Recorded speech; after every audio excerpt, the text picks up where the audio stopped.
chỗ là bỏ chỗ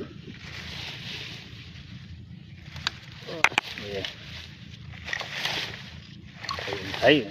nói thì cũ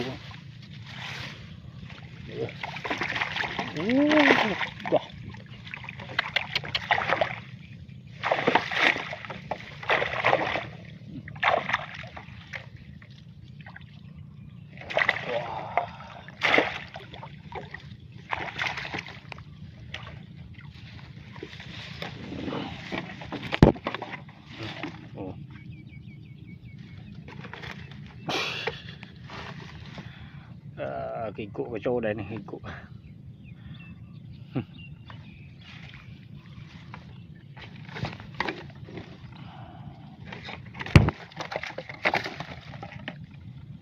em này cái chôn pi đây bao đó đi đây mà đó đeo bao bốn không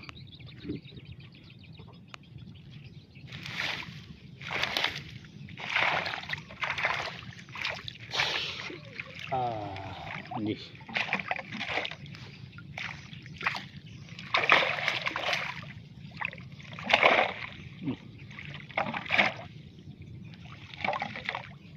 chỗ mì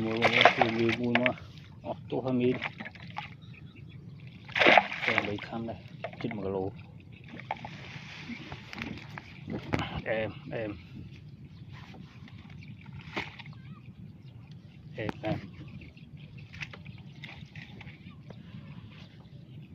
bà ui tiết hai chỗ mới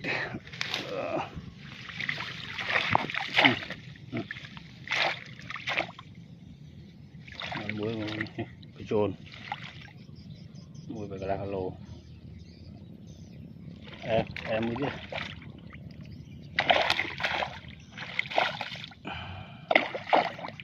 em